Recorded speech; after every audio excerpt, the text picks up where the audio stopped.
have children. Up until I got pregnant, or thought I was pregnant, I was not going to have children. I was not ever going to have children. Okay, it's not entirely true. When I got married, there was conversation about children because I married an Italian from a very large family. I have one brother. I don't come from a large family. We agreed that we would probably have a child at some point in time when I finished school, when I had established a career. However, when I was 21 years old, yes, I got married early. Please don't ask me to explain this. It seemed like a good thing to do at the time. We had a scare. We had a scare for 9 days. On about day 7, we got used to this idea, and we went around singing the story, or singing the song, "We're having a zygote," to the tune of "We're having a party." We were having a baby. We were so excited about this, and then we weren't having a baby anymore. So we decided to have a baby. So there I was, having a baby in college. It's doable. I can do this. It's not a problem. So I had a baby in college. When my son was 6 weeks old, laying there in his, I don't know, one of those little baby seats that we still have, and he was laying there, and he was very expressive. My mother, who also had me at 22, because that was a lot more normal at that point in time, looked at my son in his little thing that they sit in. She looked down at him, and she looked over at me, and she said, "Heather, forgive him."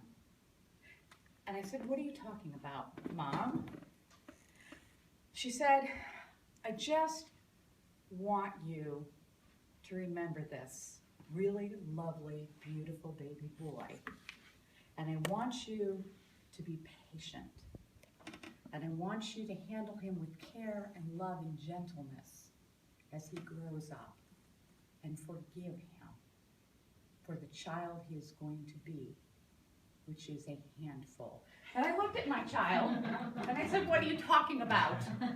She said, "Look at his face." "I don't know what you're talking about." "Look at the face he's making." I don't want to talk to you about this, Mom. And time progressed, and he was an absolutely lovely, beautiful child. He was just, everyone in daycare loved him. Okay, he was a biter. These things happen. People are biters. We got over it. We gave him a little rubber gummy. It was fine. And then he went to school. And he was still a very charming child. He got in trouble in school. He was distracted easily. And he discovered that if he went to the principal's office, he got M&Ms. So he went to the principal's office every single day. Okay, that wasn't working. So they put his desk out in the hallway. Fine, he drew a lot of pictures. It was really very difficult for Mikey to be disciplined in the normal way because Mikey didn't really care. Mikey was very charming. Now, my 3 children are spread very far apart, and there is a reason for this. Michael's next sibling is his sister. They're 5 years apart. It took me that long to be brave enough to do this again. My next child has a 9-year gap. There is a reason for this.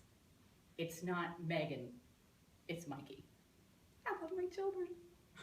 So the story that I'm going to tell you, and this is really the biggest one, and it is my favorite, and Mikey really has a great sense of humor about this, happened in 4th grade. This is the best one of everything that Mikey did or happened to Mikey. Now, the one thing you need to know is that I have either been in school full-time or worked full-time since my children were born, always. So, busy mom, children in daycare. I get home one day, it is 6 o'clock, kids are upstairs, they've just come home. I've got to figure out how to get dinner on the table. My husband's not home yet. The answering machine is down in the basement. Please don't make me explain this to you. Run downstairs, I see a fax coming in. We've got something else in the office over here. I press the answering machine. Now he's in the sort of intermediate school at this point in 4th grade, and he has been a lot of difficulty. We're not going to call him trouble, just difficulty. And I hear, "Mrs. Mancinelli, we need to have a conversation immediately. I need you to call me now." Clearly, this man has missed the fact that I work. Your son has a drug problem. What? Your son has been sniffing glue. Wait. You need to call me at this number immediately. Click. I'm standing there in the basement, and the first thing I think of is, how does a school grades 3 through 5 have airplane glue? How is this possible? This is not possible. I play it again. Your son has a drug problem. He has been sniffing glue. Click. Why is there airplane glue? Okay, take a deep, deep breath. It has been a very, very long day. At this point, I am selling computers to insurance people. I go up the stairs. Mikey, Mommy needs to talk to you. Megan, go to your room. Mikey, I got a call from Mr. Martinelli. Mikey, do you know what airplane glue is? No. Were you playing with any paper bags today? No. Did you go to the principal's office today? Yeah, I got yelled at. Do you know why?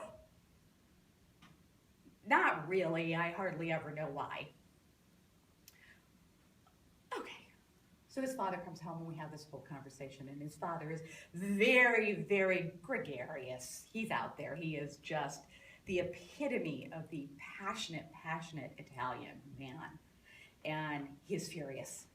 Okay, Joey, you have to calm down. I'm making this phone call. So I make the phone call the next day. Can you tell me what he was sniffing? Elmer's glue. Elmer's glue? Really? We found him sitting at the round table in art with 2 small bottles of Elmer's glue stuck in both nostrils, hanging. Why did he do this? We don't know, but we think he has a drug problem. I don't want to talk to you people anymore. Later on, Mikey, honey, why did you have 2 bottles of Elmer's glue hanging out of your nose? It was cool. Okay, really, why did you have 2 bottles of Elmer's glue hanging out of your nose? Well, it's really cool. If you really shove them up your nose hard, they hang there. And there's this girl that was sitting next to me, and she laughed and smiled. But then I got in a lot of trouble. But you didn't go to the principal's office? No, they moved my desk in the hall. 5 years between the first 2, 9 years. So now I have an almost 15-year-old. Megan's 24, and Michael's about to